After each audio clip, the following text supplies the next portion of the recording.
Welcome, everyone. My name is Itzik Ben-Gan, as you can see in the slide twice. And my friends have been bugging me about this all week and teasing me. All I can say is that it works well for search engine optimization. You look at the booklet and you want to find session along with the speaker. For me, it's always hard, in the small ones. Anyway, the focus of this session is how to do efficient SQL querying for a certain kind of calculations, and the kind of calculations that will be the focus of the session is something we wanted to leave as a surprise for this session. So let me start off with a question. What for you is the type of calculations that T-SQL querying is supposed to specialize in? If you wanted to describe it in a word or two, what is the type of calculation that T-SQL querying is supposed to specialize in? Set-based, fantastic.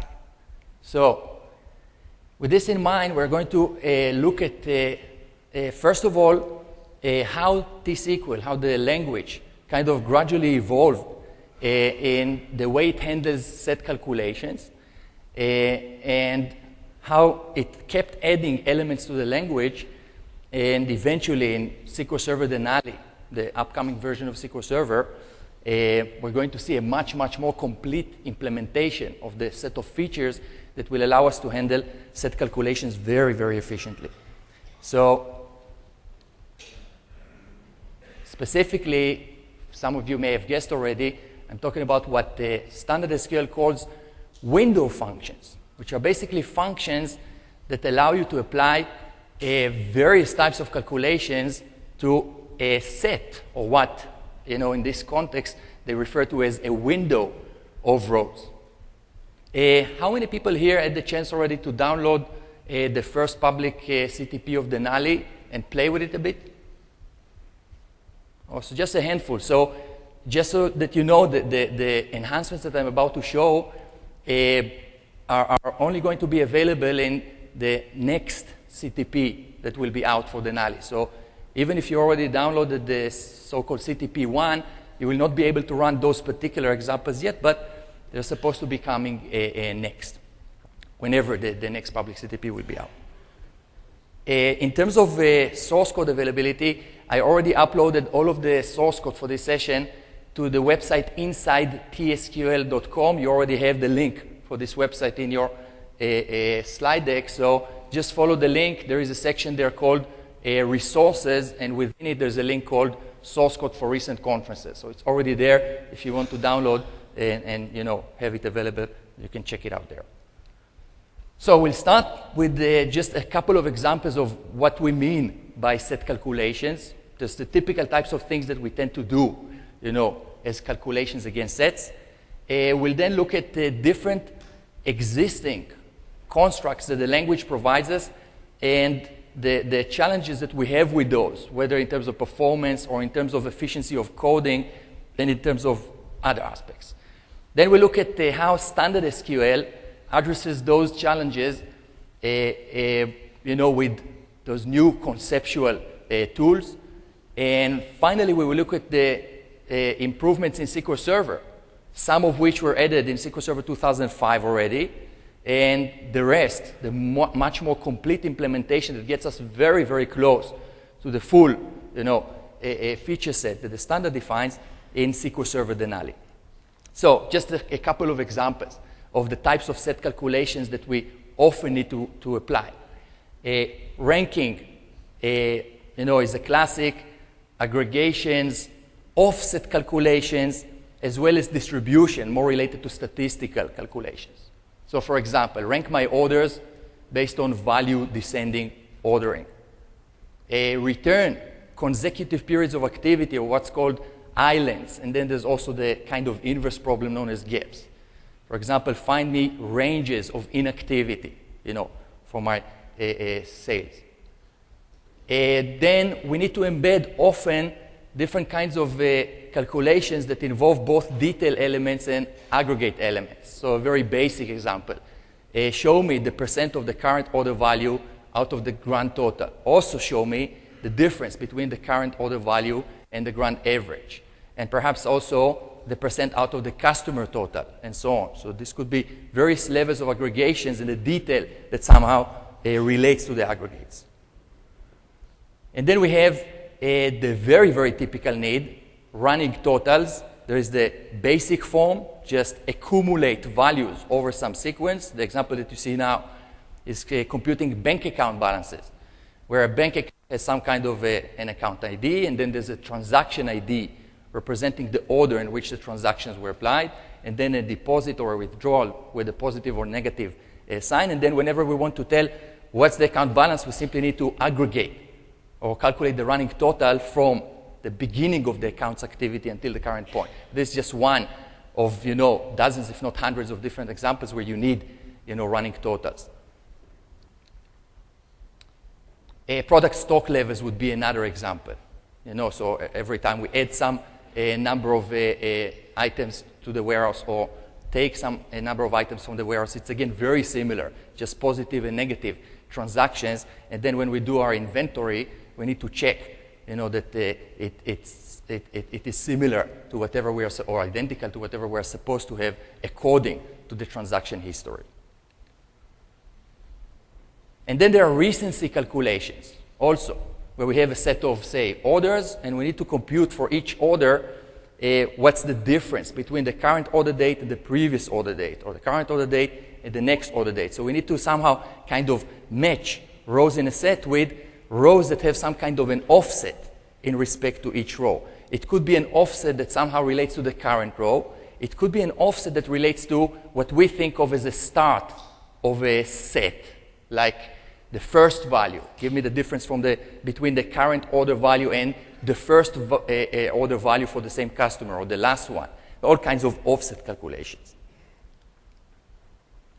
And then all kinds of statistical calculations, percentiles, percentile ranks, cumulative distribution, all those around statistical analysis. All right, so these were just a few examples, very, very common, very, very typical. So first of all, let's go over the difficulties or the challenges that we have with the existing constructs that we use to deal with such calculations. Cursors would be one kind of classic tool, especially for people that come from a procedural programming background. This would be a very intuitive tool to use, where we kind of iterate through rows one at a time in very specific order and go and perform all those kinds of calculations. Grouped queries, of course, another classic, where we need to aggregate data in the context of a group. We say group by XYZ, and now we can calculate aggregates per group. Subqueries also, if you think about it, a subquery allows you kind of a separate view of any set of rows that you define within the context of the subquery, and you can always somehow correlate to the current row to associate the result of the calculation against the set with whatever is your current row in your mind. And then joins, of course, another classic way to operate on sets. So let's start with the challenges, the first being set-based thinking. We started with the fact that T-SQL querying is supposed to specialize in set calculations, and then there's a very, very big problem with the people that start their way in writing, SQL code to try and think in terms of sets. So first of all, we know that the way, at least in SQL Server, the more iterative constructs are implemented is simply very, very slow. Even if you take a simple loop, run a loop as a basic test 10 million times in T-SQL, do the same thing, say, in a .NET function, and see the difference. Before you do anything, within the loop, just the fact that you iterate, the implementation in T-SQL is very, very slow. Same thing with cursors. Cursors, of course, also involve looping constructs, but every fetch that you do involves some overhead that you don't have when the data is processed with our set-based constructs. Now, this particular issue with the performance of cursors is not necessarily inherently a problem with cursor processing. It's more a matter of specifically how it was implemented within SQL Server. Oracle, for example, invested in making those constructs very efficient. So using cursors in Oracle will be very fast. But in SQL Server, the mindset, the thought was probably, let's focus on the set-based constructs that is what SQL is supposed to specialize in, and make sure that those run very, very fast. So we just need to bear in mind that whenever we use cursors, even before we talk about the philosophical side of things, why, in terms of the underlying model that the language is based on, we are really supposed to think in terms of sets and use the set-based constructs. But even if we think in more practical, tangible terms, we are at a disadvantage point if we start with a cursor, right?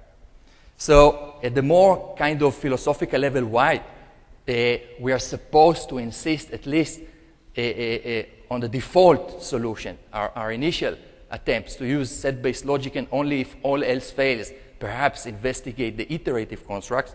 This has to do with the underlying model, for T-SQL language. The underlying model, the relational model, of course, is based on relations. A relation, a mathematical concept that is supposed to represent a set. And because the idea is to think in terms of sets from the model perspective, of course, you usually want to flow with the model that the language is based on and not, kind of go against it.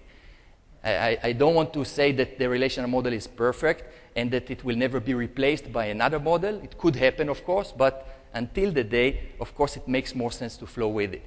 So what are the difficulties that people have in terms of thinking in terms of sets? Why? Why is it so hard? Why for some people it can take years, to adopt this kind of thinking and stop thinking a row at a time and so on? So if you look at the set definition by the creator of set theory, Georg Cantor, the way he defined a set is by a set we mean any collection M into a whole of definite, distinct objects M, which are called the elements of M, of our perception or of our thought. We could easily spend a day just talking about this sentence, but we won't, of course. Two key points that I want to stress here are, one, the reference to the word whole, and two, something that is actually missing from the definition. Let's start with the word whole. We need to think of the set as a single kind of entity, as a single unit. Most people, when they write code that is supposed to interact with data, don't think in those terms. They don't think of a set of orders. They think of the individual ones in their minds. And when they think about how to solve the problem, they visualize more the physical processing of the request. Let's take a running total as an example. So for most people, they won't think of the whole thing, let's say the account transactions, as kind of one unit, and how do we apply a calculation per each transaction that somehow relates to all transactions that are supposed to lead to the current balance. But rather, you actually think of the more physical process. Let's go and sort the data by account and transaction ID. Let's start processing those transactions one at a time. Keep adding whatever is the transaction amount, whether negative or positive, to produce the current one. This is the more intuitive type of thinking for most people. Maybe because for many people there's some procedural programming background where this is how you process data in files. You open the file, it's already organized in some order that is convenient for the calculation, and so on and so forth. There's another very, very important item that is also a huge difficulty for many people. What's missing in the definition of a set? What's implied? Something that we cannot assume in a set, but say we can assume in a file or in a cursor. Order. Perfect. So order is missing in the definition of a set for a reason, because a set has no order to its elements. And that's, again, a very tricky part for many people because they're used to interacting with data in files and cursors and iterative constructs where you can certainly define the order and assume when you are fetching the records one at a time that you will consume them in that particular order. But a set has no order. And in this respect, people often don't make the distinction between the logical layer, the language, and the underlying model that interacts with sets that don't have order, and the physical kind of side of things where we're thinking about the data that resides in a heap or a B tree and how it gets accessed by the various operators in the execution plan. And people tend not to make the separation. It is extremely important for correct understanding of the language to realize that the language doesn't really care how the database engine will go and process the request. The language expresses the request in a declarative manner, English-like manner, where we need to think about the set as a whole and in no particular order, right? Anyway, this is just a couple of points to show what are the elements that people struggle with. But the reality is that many, many people struggle with it, you know. So it must mean that there's something that goes against the way our minds tend to think intuitively. It's not us who are perhaps wrong, you know, in a way. So, of course, many existing language constructs, as we will soon see, they do require us to make the mind shift in a very, very big leap kind of way, which is difficult. But the newer kind of constructs that SQL Server keeps kind of adding, the window functions that are the focus of the session, those allow us to make the transition from this kind of row at a time, iterative, in order terms to set-based terms, to make the transition more gradual, more smoother, easier. And soon, when I talk about the design of the functions, you see what I mean. So that's one issue, the set-based thinking. Then another very tricky situation that we have with the existing constructs is the issue of, as I mentioned, if we need to perform calculations such as, maybe I should show it directly against the code, actually. So check a query that is supposed to calculate the percent of the current order value out of the customer total as well as out of the grand total. And we also want the difference between the current order value and the customer average and the grand average. So how do you do this today? If you cannot mix both detail and aggregated elements, today you have no choice, if you want to use grouped queries for this purpose, to go and write multiple different queries. Grouped queries give us new information in the form of aggregates, but they force us to lose something. What is the thing that we're losing with group queries? The detail, all right? So we gain the aggregates, we lose the detail. And often, like in this particular example, we need to mix the two. So, left with no choice, we go write 3 queries. One will go and calculate the aggregates per customer. Another will go and aggregate the grand totals. And then a third query will go and perform a join between, you know, the detail, the customer aggregates, the grand aggregates, in order to give us the new information. There's one tricky issue that we have to deal with. It's kind of 3 separate views, you know, of the data. Second issue. Say we decide instead of group queries to go and use subqueries. What are the circumstances that we have to deal with now with subqueries? So we're looking at the exact same task. Yeah? The query that you're looking at actually tries to solve the exact same task. Only it goes and calculates the aggregate using a subquery that gives us a separate view of the data. So one obvious issue that we have to deal with is that we end up writing quite a lot of code. We use a separate subquery for each of those calculations. As you can see, one subquery goes and does the sum for the customer. Another subquery goes and does the average for the customer, and the same thing, sum of all and average of all. I added one more element that we didn't have before.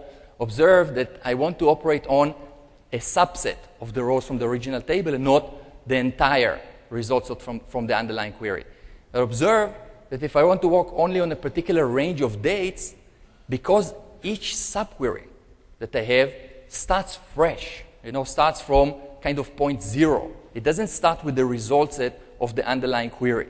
So any kind of querying constructs that you have, whether subqueries, whether joins, or any other table operators, you know, you have to simply repeat them. So look at the amount of code that we ended up with just in order to include the date filter.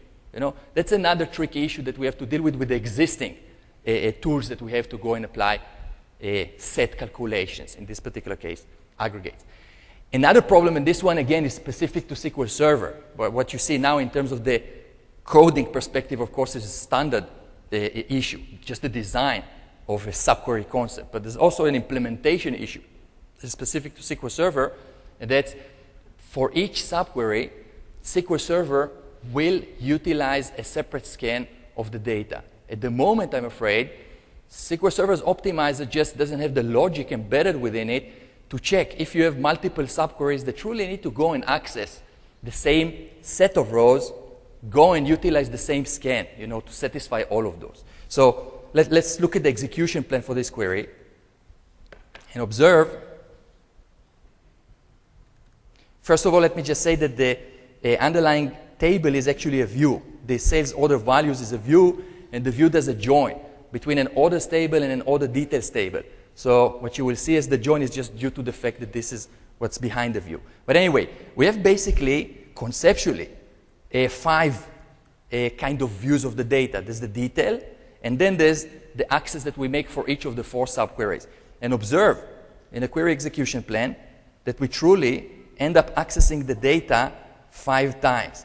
You see, one join, of course, for the view, a second one, a third one, a fourth one, then a fifth one, for also the detail.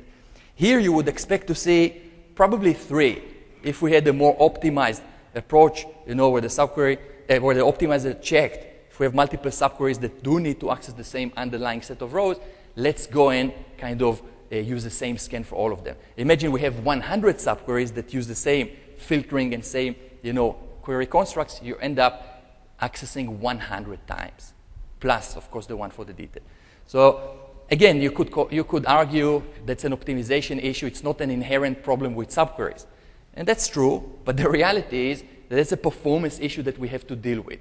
And until the day that this part will get optimized better, of course, we'd rather use constructs that will prevent the unnecessary kind of access to the data. Also, often we end up in very, very complicated queries. Here, what I'm trying to do with this query is handle one of those typical requests that I refer to as islands. I need to go and identify consecutive ranges of elements within a sequence. Often it's a temporal sequence. In this particular example, it's an integer sequence. I won't get into the logic of this particular solution or purpose. It's very, very complicated. I know some people like to be able to write very complicated queries that show some skill. In fact, I believe that in one of the TechEds, there was a session about kind of advanced querying on T-SQL tips and tricks, and the presenter showed a very, very complicated query and kind of took pride in the ability to write such a query. And of course, it requires skill, but the bigger skill, or the far more practical thing from our side to do, is to come up with a simple solution to the more complicated problems. Not to come up with complicated solutions to the simple problems, perhaps just for the sake of improved performance and so on. That's exactly where those window functions will help us. They will help us deal with very common needs, sometimes complicated ones, in a very, very simplistic manner, in a manner that the average developer will be able to look at and understand, because it will be more suitable to the types of or patterns of thinking, the type of thinking that is more intuitive for us. Performance. Well, can anyone spot what this query is doing without looking at the comment above the query? I guess I missed the point here. But anyway, look at the query code. It's not too complicated here, but this is one of the very classic solutions for handling running totals, right? So look at the table that holds bank account transactions. We have 3 elements involved. We have an account ID. We have a transaction ID. That's the kind of chronological sequence of transactions or events. And then we have the amount associated with the transaction. What we're doing here is a very classic running total to calculate the account balance. So observe, we're joining 2 instances of the accounts table, one called S1, the other one called S2. Of course, we correlate by account because we want to apply the running total within the same account context, and then saying that the S2 transaction ID needs to be less than or equal to the S1 transaction ID. Then we go ahead and group by all elements of the S1 instance, and then go and aggregate basically all transactions from the beginning of the account up to the current transaction ID. Okay, very, very classic, very straightforward way to calculate account balances. Now let's go ahead and check out the performance of this activity. What I'll do here is I'll use a table that has initially just 10,000 rows in one partition or one account, what I like to think of as a partition, because we do the calculation for each account separately. So let's think of it as a partitioning element. So what I'm doing here is I'm filling the table. First of all, let's go ahead and create the accounts table. We'll fill the table, as you can see, with only one partition, one account, 10,000 rows. It's a very tiny, volume size. In nowadays terms, you saw maybe if you attended the keynote, an example against 2,000,000,007 rows, I believe, that was there. These are the sizes that we're dealing with today. And then we go ahead and run the query. And while it's running, you see that for the first few rows, the result comes back almost instantly. And as we progress, you can see as we progress, it's 3,000, 4,000, 4,000. It becomes kind of slower and slower and slower for the later kind of transactions. So the first few transactions come back very, very fast. Later transactions, it seems that it takes longer and longer to compute the running total. Now, in our minds, it should be straightforward for the optimizer to realize, especially if I have an index defined first on the partitioning element, that's the account, then on the transaction ID, kind of our ordering element, and then just including the amount, we are thinking in our minds on one kind of ordered pass over the index and keep accumulating the values, right? But what the optimizer does, it took, as you can see, in total 42 seconds, but let's just look at the query execution plan and try to understand why 42 seconds for only 10,000 rows. I mean, it doesn't seem realistic. But we will see, this is the index called PK accounts that I created as a clustered index on the account ID, then transaction ID, and of course it includes the amount. So we're scanning the 10,000 rows. Here are the 10,000 rows coming back, as you can see, from the activity. And now the loop that runs 10,000 times goes and does what? A seek operation. Let's see what's the seek predicate. The seek predicate shows that it goes to the very beginning of the partition. You see where the account ID is equal to the one in the outer row, and then where the transaction ID is less than or equal to the outer row. So this is kind of very literal interpretation of what's written in the query, if you think about it. So for the first transaction, we're scanning one row, and I'm ignoring the seek. Yeah, of course, it adds more work for the seek itself, but after the seek, we're scanning one row. Then we're doing another seek, scanning 2 rows. Then another seek, then 3 rows. So what is this? It's an arithmetic sequence, of course. So if you try to think about total number of rows for one partition worth of data, yeah? So we have, say, R rows in a single partition. We're scanning 1 plus 2 up to R. That's an arithmetic sequence whose sum is R plus R squared, and all this divided by 2. That's what's called in computer science algorithmic complexity,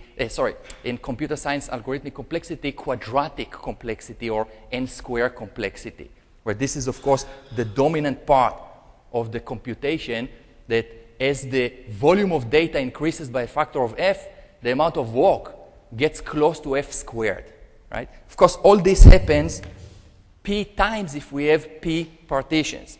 So the outer scan that we saw here is just a single full scan of the data. We can refer to it as P times R if we have P partitions and in average R rows per partition. Plus, now, P times this quadratic kind of computation. So with this in mind, of course, if we just increase the number of partitions, not a problem. This is linear kind of scaling. We just add more accounts and roughly same number of rows per account, not a problem. Our problem is with the increase of the partition size. The R grows, the effect is quadratic. So let's just do a simple computation. We just saw that it took 42 seconds. By the way, let's look at the number of rows coming back after the activity, and that's 50 million rows. If you can see, that's the result of this multiplication of this product only for 10,000 rows. So just try to do the math. What would be the implication if we're talking about, say, 10 million rows? Let's translate it to time for a moment. So if we have, say, 42 seconds for 10,000 rows, how many seconds for 100,000 rows? It's not times 10. You realize it's times 10 squared because of the quadratic effect that we saw. This would be times 100. So for only 100,000 rows, we're looking at 4,200 seconds. How about 1 million rows, which is, again, not an unusual table size? Again, multiplied by 100. How about 10 million rows? Again, not a huge table size, pretty standard in nowadays terms. That's the number of seconds that our query is going to run just to complete the running total computation for only 10 million rows. Now let's translate to, say, minutes, more kind of reasonable than looking at that number of seconds. It's not too meaningful for us. That's the number of minutes, still a bit big. How about hours? Still quite big. How about days? How about months? How about years? So we're looking at a query that will finish in about 1.3 years. So if you come here next decade, it's still going, probably. Anyway, so you realize that we have a performance issue. And again, it's not a problem necessarily exactly with the way the query is written. The query, of course, is written correctly as far as the standard is concerned. But the problem is that some query constructs are less straightforward or don't necessarily lend themselves to very good optimization. You see, looking at this query, it's not that straightforward to go and write the logic in the optimizer to figure out it would actually make sense to do a single pass. You could argue that it is supposed to be straightforward, but think about the number of different querying constructs that are possible out there, and trying to embed all of those rules in the optimizer could end up in a process that is just inefficient, just the optimization part itself, you know. So it's kind of trade-offs that must be made in terms of the optimization side, and this means that certain querying constructs simply won't lend themselves to good optimization, and we need to recognize those. All right, so anyway, that's a typical performance issue. So what's the standard's answer to this issue? The standard came up with this ingenious concept that they called window functions that in its design, in its inherent design, solves almost all of those difficulties or challenges that we just saw with the more classic or more traditional constructs.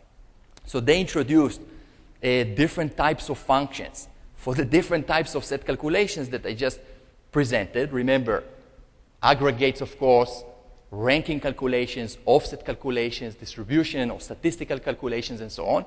They also have additional constructs to simplify things like if I have a whole bunch of functions that all use the same specification, like the subquery specification, if you remember, then the ability to reuse a window specification and not need to repeat it. And then, of course, there's the issue of lots of different kinds of queries that apply to sets that have an interval, a temporal interval component to them. So they also add an interval type, or have an interval type, which is both a fundamental part of the relational model as well as standard SQL. And then there's another group of functions that they call ordered set functions. I'm not going to talk about those today. It's just for the lack of time. But I will mention later on where you will be able to find more information about similar calculations. So just to show how the standard resolves those difficulties that we discussed, of course, the standard doesn't deal with the performance side of things. Standard SQL, both ISO and ANSI, they only deal with the logical layer. They're not really concerned very much with the underlying implementation in any particular database platform. However, there's still the issue of the design of the feature.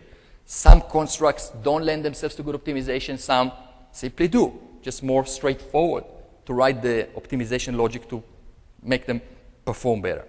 So here's the general idea about the window function. For one, as you can see, we applied the function like an aggregate in this example, not in the context of a grouped query, but rather in the context of what they call a window, which is basically a set of rows that we define very specifically for this calculation, right? So this, of course, means that I'm not enforcing the same restrictions like you would have with group queries, that once you group, you can only apply all your calculations in the context of the group. I'm defining the set of rows for this function only, completely unrelated to what else is going on, in the query. Now observe, those elements that in terms of set-based thinking don't exist, like ordering. No one says in set theory that the calculation that we need to produce, that the computation that we are doing cannot have ordering as part of the calculation specification. What the set concept says is that the data itself cannot have inherent order with it. Like when we use a cursor, we force very specific order in the data. The data comes in this order. We cannot suddenly turn it around. So we have to now consume it in that order. And we rely on the fact that we consume it in that order in order for the calculation to be right. Here it's different. There's ordering that is only specific to the calculation and doesn't impose anything on the rest of the query. So if I have ordering as part of a running total calculation, I will be able within the function specification to say, I need this calculation to be based on this and that order. Yeah? A partitioning element that is very, very typical in many of our set calculations. Like the running total example, we need to do the running total for each account separately. So we simply say, calculate the total value over partition by the account ID. So now, for each row, we're looking at only the rows that have the same account as in that current row, right? We're not looking at the other rows. So we have a partitioning element that says do this for each partition separately. We have an ordering element if applicable to our calculation. Of course, for running totals, ordering is very, very applicable. And then there's another element that allows us to further filter the window that we are operating on. So our starting point is the underlying queries result set, and soon you will see why this is so important to know that it's the underlying queries result set and not the base table that appears in the outer query. So the underlying queries result set is where we start. When we say partition by, we now narrow down only to the rows that have the same account as in our row. Now that we define ordering just for the computation, we can go and put two kind of points in a frame. That's the idea. So imagine within the partition, within the rows that are associated with the same account as mine, I'm now further filtering by putting 2 points based on the ordering that I defined. So I defined ordering based on transaction ID. Now based on this ordering, I say, you consider only the rows with no low boundary point and up until the current row. So it's basically everything from the beginning of the account activity until the current. So think about it. This is much more similar to the way our brains think about the problem, right? Now there's much more depth in what's going on, at least conceptually. Again, I mentioned it is very, very important to make a separation between the way we need to think about these constructs logically versus what will happen underneath the covers in the database engine. But conceptually, it's actually far deeper than what I explained, how the window concept works. So, remember I mentioned that with window functions, it's easier to make the transition from iterative, ordered kind of thinking to the set-based thinking.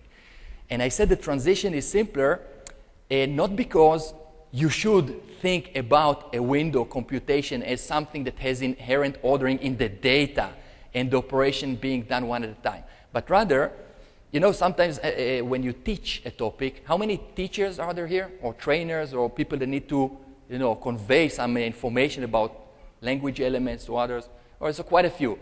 Sometimes that the topic is so deep in reality that it's better in terms of the productivity of what you're delivering to first lie a little bit, kind of teach a bit incorrectly, but in a way that still leads to the correct result.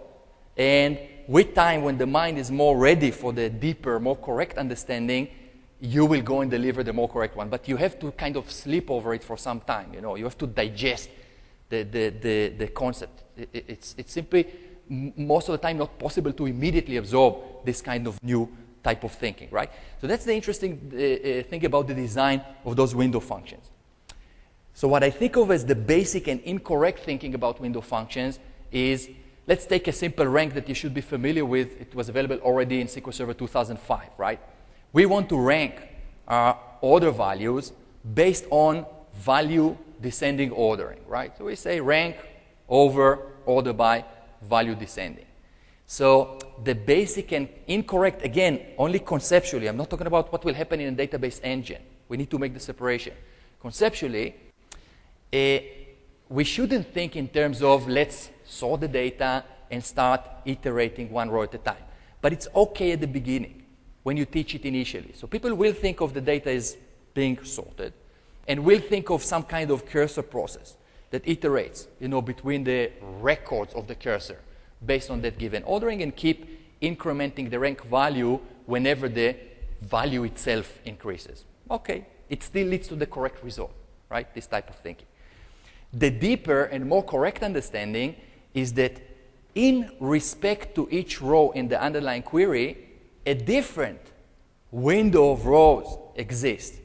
So if we have, say, in this particular example, 5 rows, try to kind of visualize that we have a whole set or window of rows that is applicable to each of the 5, and we have those 5 windows that coexist, right? That's the more correct, that's the deeper understanding. Of course, it won't be too efficient if it was computed like this within the database engine. But it's exactly the difference between the logical layer, the language design, and how the database engine should implement the concept. The database engine, we very much hope that will implement it based on a single kind of ordered scan of the data and keep adding values. And in fact, that's exactly what the engine does, right?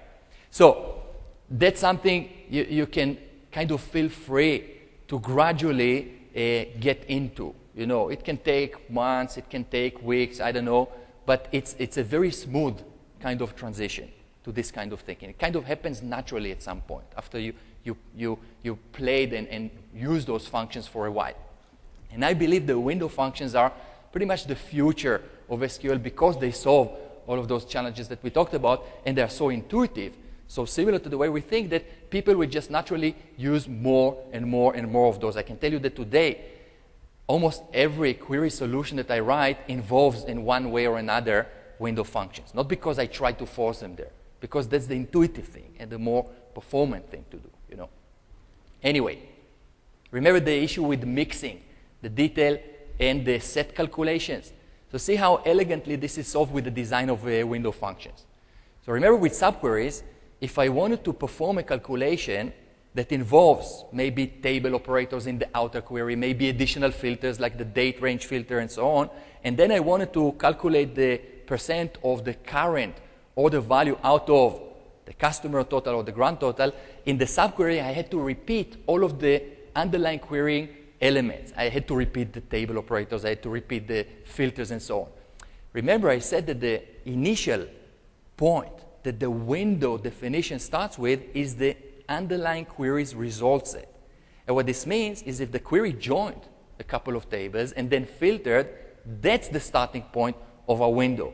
So therefore, of course, we don't have to repeat all of those table operators and filters and whatnot in that window specification. We can further filter, if you like, by applying partitioning, by applying framing.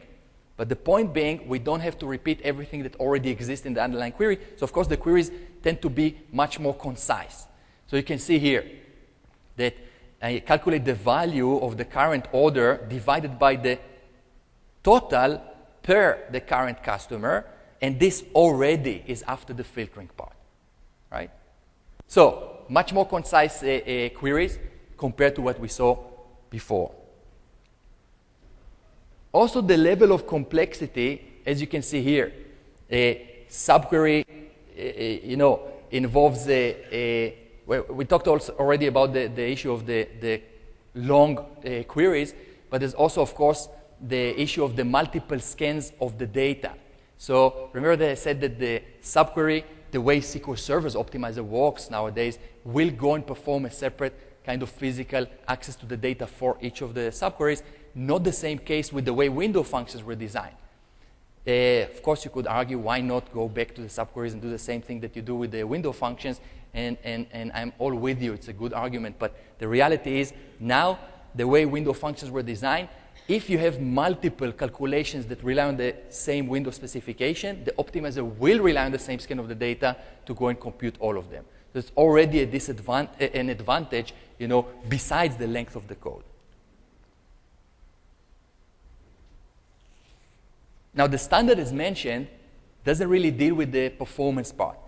But still, I talked about the fact that some query constructs, some query elements will lend themselves to good optimization, some will not. So the example that we saw with the calculation of the running total, where we just specified a join correlated by the account, and then said where the S2.transaction ID is less than or equal to S1.transaction ID, it was simply more intuitive for the optimizer to really go and scan everything from the beginning of the account until the current transaction. This was, of course, the intuitive thing to do. It had to become more sophisticated, of course, to translate it to the fact that what we're doing is a running total and technically achievable by doing one pass. But as mentioned, this is more complicated and doesn't happen in many cases. But look at the design of the function and think about how it would correlate to indexing and to scanning of the data. This is what I like to think of as the POC type of index. And what I mean by POC, POC.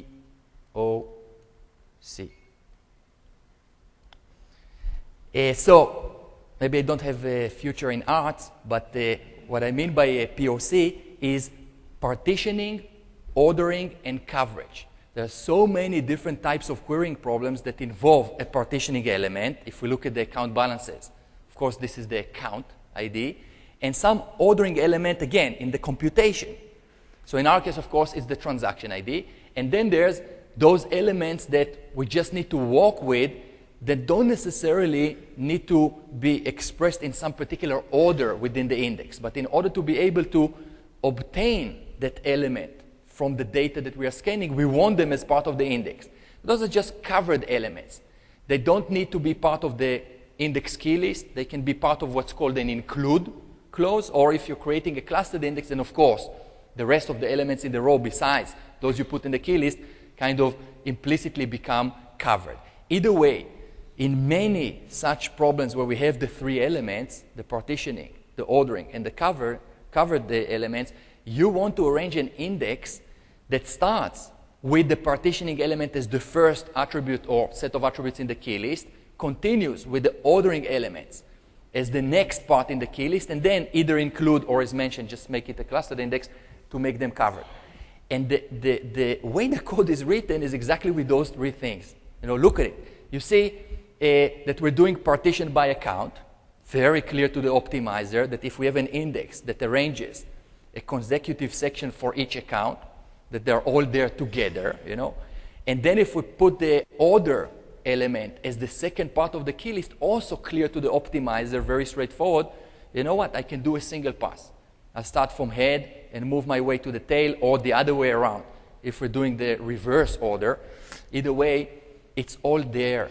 Easy to go and obtain in a single ordered pass of the index. And that's exactly how SQL Server was designed to interpret those window functions. By the way, when I say coverage, of course, I include in this any element that appears in the query besides the partitioning and ordering. So in this case, it would be the value attribute. But if here you wanted to return, say, a fourth column, then you want to include it in the covered elements, right? A very simplistic concept, very easy for us to translate to the type of indexing that we need to create, and very easy for the optimizer to realize I can do it in a single pass. If we don't arrange the POC index, it will still do a single pass, but add a sort operator to the plane, which compared to the alternative, option that we have to apply those computations is still going to be far, far, far more efficient, right? So soon when we get to the SQL Server implementation, I want to show how long the query that took, 42 seconds to run against 10,000 rows will take,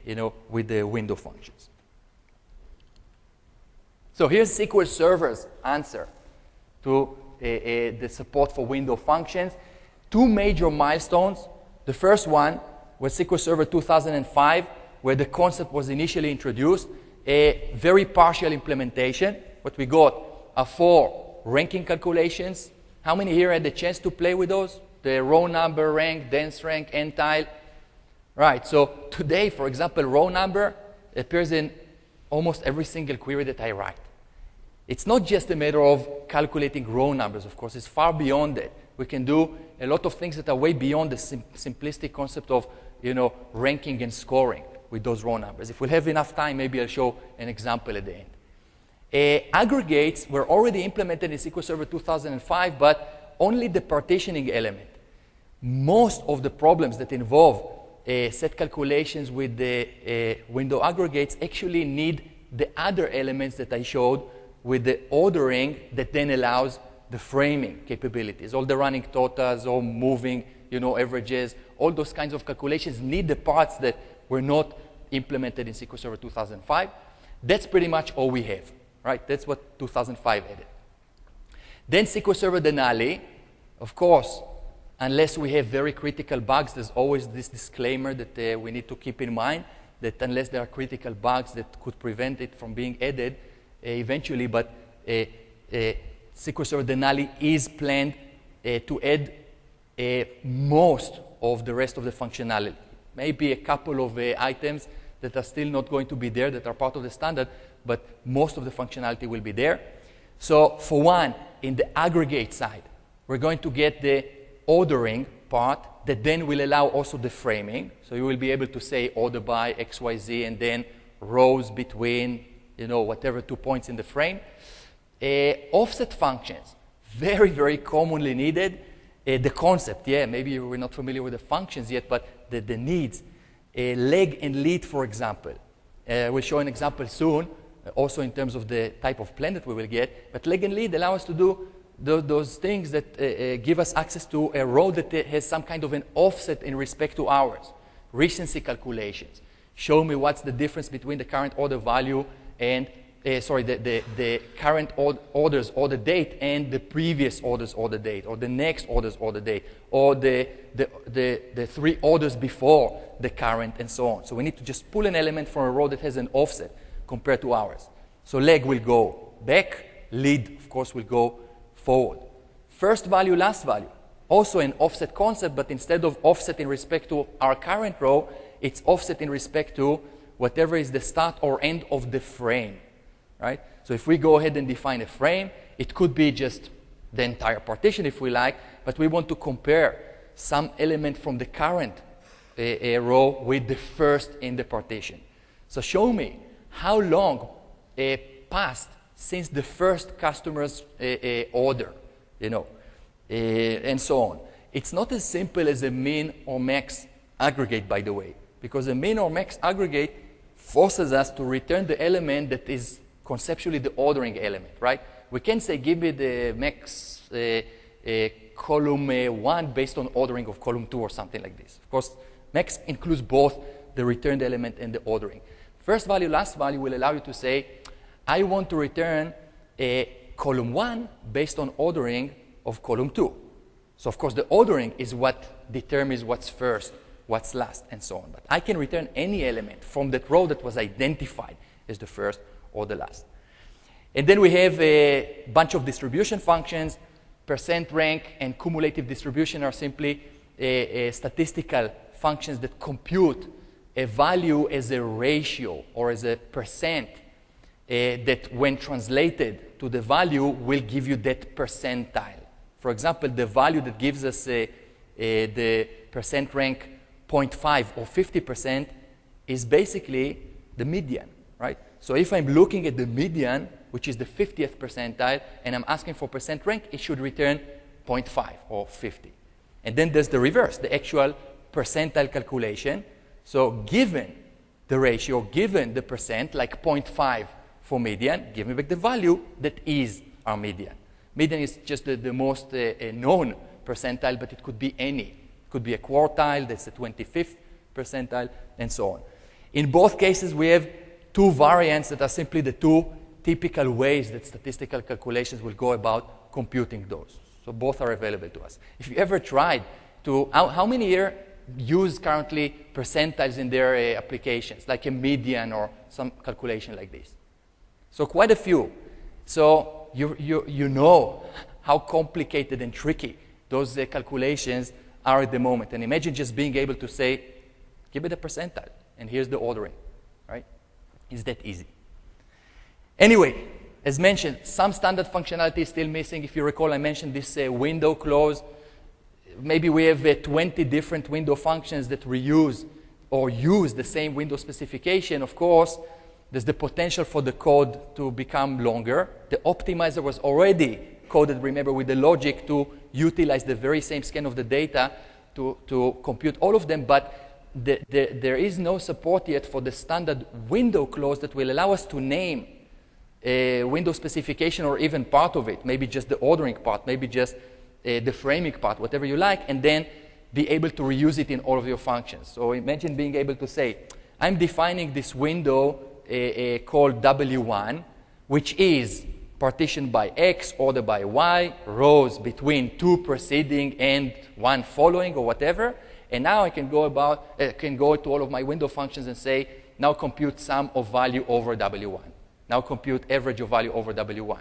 Kind of a macro, concept. This part is still missing, and I hope we will see in the future. It will allow us to, of course, shorten our code significantly. And now we will see also examples of optimization, how it is handled now in Denali.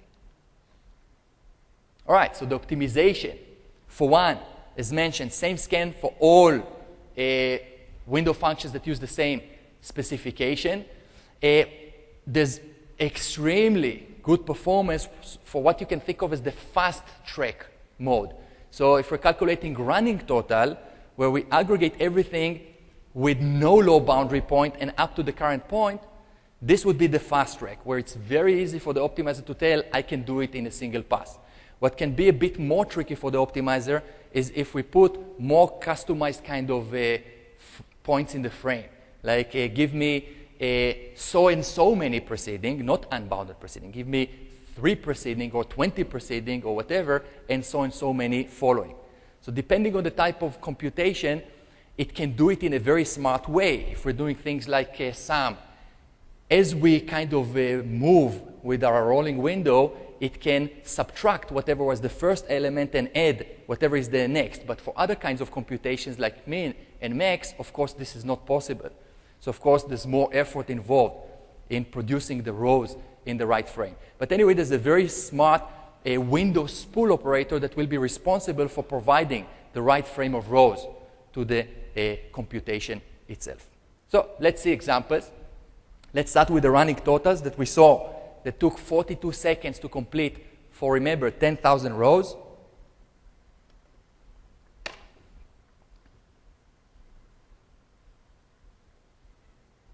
So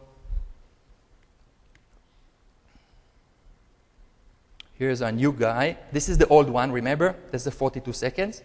And here's our new guy. First of all, written in a much more concise manner, but now it runs and finishes in no time. It shows up as a 0.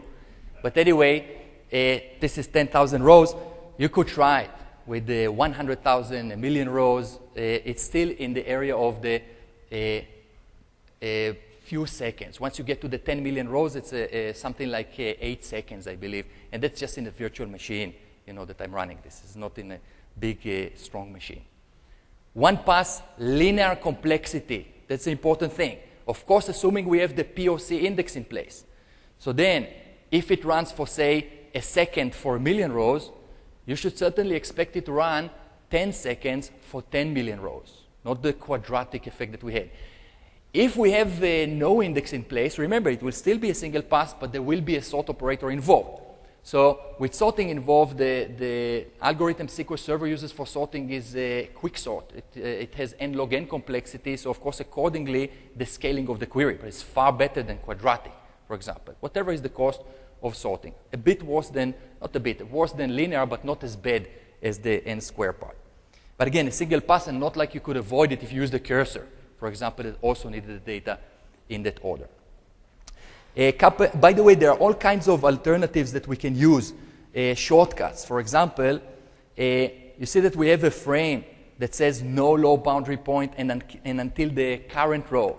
So you can shorten it. Once you say order by, not to confuse with applying the aggregate in order. It's not like saying go and do string concatenation in particular order. Of course, the ordering here is only the purpose of allowing the framing options to have meaning.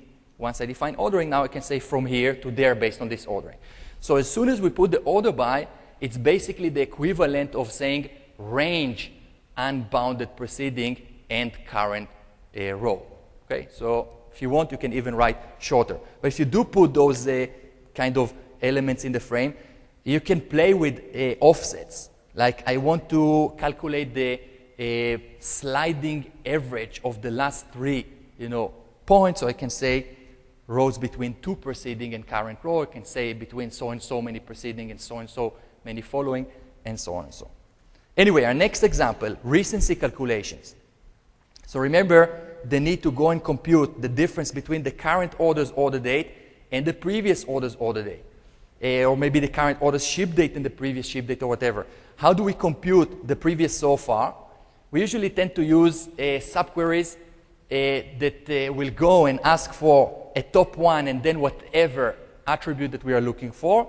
Of course, we will correlate by whatever we think of as the partitioning element. So if we need the order date from the current customer's previous order, we will say the inner customer ID must be equal to the outer one, and then we will start handling the ordering part. And when there's more than one ordering element involved, it can get quite complicated. If there's only one ordering element, it's still straightforward. You can say where the inner ordering element is just less than if we go back or greater than if we go forward. If there are multiple ones, it can get quite tricky, especially to get good utilization of the index. Not a straightforward thing, not a trivial thing. So it gets more and more complicated with more ordering elements. And of course, the plan will show you that we do need, beyond the initial scanning of the data, for each row to go and do some work in hopefully an index that we created based on the POC guidelines that I mentioned earlier. With the window function, kind of a no-brainer. As we move, with our frame, we can just remove a previous row and add a new one. Internally, it's actually using, I believe, the first value function. But anyway, let's look at the execution plan. And you will see that there's no sorting involved, only one scan of the data. And then remember the window spool that I mentioned that is responsible for maintaining the frame of rows that we need to provide to a function. So the frame in this case will contain only one row, because when we do a leg, we just need to look at the previous row with whatever offset number that we asked for. So this is how the function is phrased. We say leg, give me whatever attribute that I need back, in this case order date. Then we say partition by, in this case remember the partitioning element is the customer, and then order by, you can go and indicate any number of ordering elements. Right? So now we said based on date ordering and then order ID ordering as a tiebreaker. Never mind that here it wasn't really needed to have 2 elements, but I wanted to show that you have the capability to indicate any number of ordering elements. So the default offset of leg will be simply 1. So when I say leg and don't indicate a number, it means 1 row back. If you want to go 1 row forward based on the indicated ordering, you will say lead. If you want n rows back, you just add that number. So if I want maybe from the 3rd row before the current, I will just say leg 3. But of course, it's convenient to make 1 the default, because this will be the most typical kind of use. So straightforward. Look how little code is involved. If you need to enhance the ordering specification, it doesn't get more and more complicated, and it also doesn't confuse the optimizer in terms of efficient utilization of the index you just saw. With 1 ordered scan, not even 1 sort operator, right? And then what I like to finish with is showing another kind of a typical need, but this one you can already use running SQL Server 2005 or later, because I'm going to rely on a window function that was available already in SQL Server 2005, just so that you can take something then immediately run in your system. The rest, you will need to wait, of course, a little bit. So what we are after is computing ranges of consecutive values. I'm going to show the example using a numeric sequence, but far more often in practical terms, we need to apply the computation against temporal sequences with date and time. Think sales data, think any kind of process that needs to report an entry in fixed intervals of time. And now we need to go and identify all the ranges that don't have missing entries between them. That's what's called the islands problem, right? So the initial point is a table called T1 Let's just show the data sorted. So initial data that we're dealing with is a sequence of integers. Just for demonstration purposes, it's much more convenient to show it against numbers, but to go and apply the techniques that I will show, it will be much easier when you started with a numeric sequence to go and convert them to temporal sequences. So easier to demonstrate like this. Now what we're going to do is we're going to try and identify all the ranges of existing values, or what's known as the islands. And you can see here an island that starts with 2 and ends with 3, an island that starts with 11, ends with 13, and so on and so on. So many ways to go about doing this, but one of the approaches is to say, let's go and compute some kind of a value for each of my existing values such that we will arrange the same value for all members of the same group or island and then group by that element. So basically we're looking for something like this. Let's compute some value A for the members of the first island. Let's compute some value B for all the members of the next island. Let's compute some value C for the next, and then go group by this element and return the minimum and maximum within each group, right? That's the general idea. How do we compute this group identifier? So using classic constructs, not window functions, one of the techniques is let's compute for each row whatever is the next value that appears before a missing value. So let's say we're looking at the value 2. In respect to 2, what's the next value if we include our own, by the way, in kind of a greater than equal to manner? In respect to 2, what's the next value that appears before a missing value? Is 3, right? In respect to 2, the next value that appears before a missing value is 3, of course. In respect to 3, what's the next value that appears before a missing value? Also 3, right? How about in respect to 11? What's the next point that appears before a missing value? 13, right? So you see where I'm going with this? For each value, just compute the very next value that we can find in the sequence that appears before a missing value.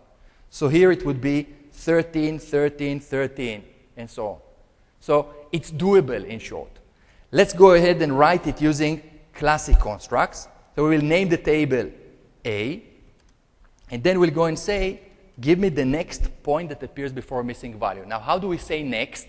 It's basically the minimum that is greater than or equal to the current, right? If we want to include our own value. So we'll say, give me the minimum, column 1 value, from a second instance of this T1, let's just call it B, where the B value is greater than or equal to the A value. Right? So now we said next, but this next value must also appear before a missing value. So how do you tell, for example, that 13 appears before a missing value? Because what doesn't exist? 14 or more generally. 13 plus 1. So we can say, and not exist a row in the table. Let's call it C, where the C value is equal to the B value plus 1. So if the B plus 1 doesn't exist, this must mean that the B value is a point before a missing value. Then we can call this element the GRP element. So say we managed to produce a value that is the same for all elements of the same island. And it even runs very, very fast when we have 10 rows in a table. But then go and try running it against 10 million rows. I tried, and I stopped it after a few hours. And the reason is, say this is 10 million rows, observe that for each of our 10 million rows, it goes and does almost 2 complete scans of the data. So now do the math. We have 10 million times 10 million times 2. It's actually 1 scan and a half. But, you know, even with 10 million times 10 million plus 5 million, it's huge. So, of course, it will not end in the very near future, not even in the near future. So how do we do this with window functions? So what we will do is this. We'll say row number over order by the sequence column. Let's also show the sequence itself. All this comes from T1.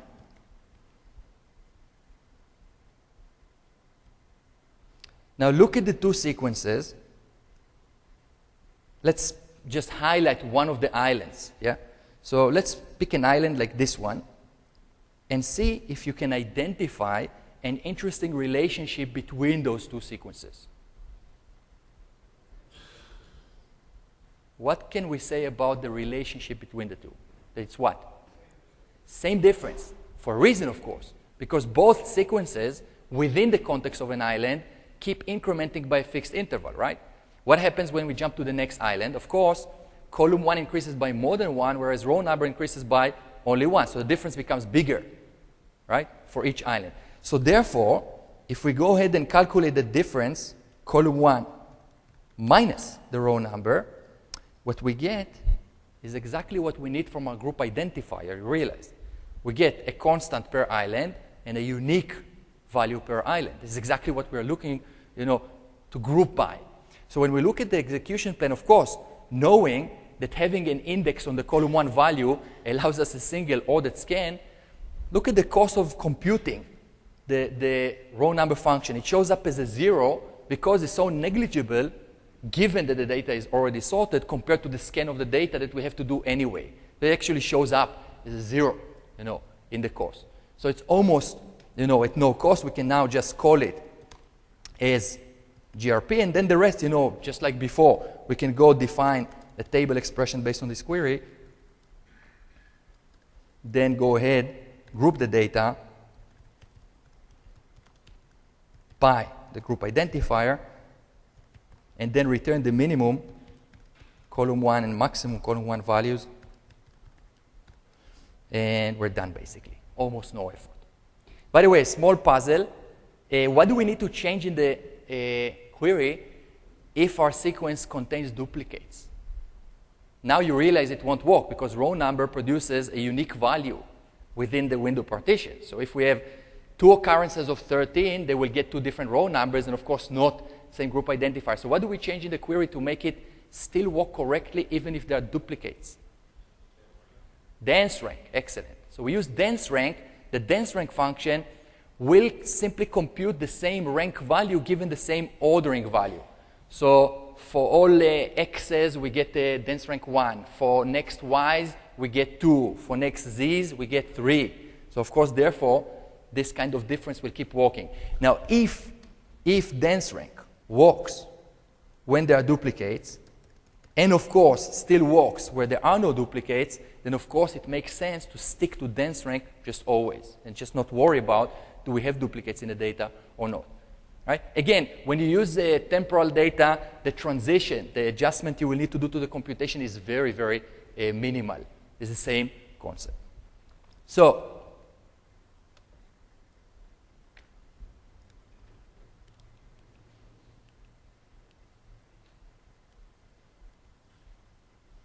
this pretty much completes the session. I have to go down right after the session. So what I will ask you in terms of questions is 12 o'clock I'm going to be down at the O'Reilly booth for about half an hour. I hear that they are giving away, 25 or so free copies of some of my books. So I can take any number of questions that you like there. Afterwards, 1 o'clock I'm going to be in the TLC area for at least an hour. So if there are any questions, I will be very glad to take those down there. Otherwise, thanks very much and enjoy the rest of the conference. Thank you.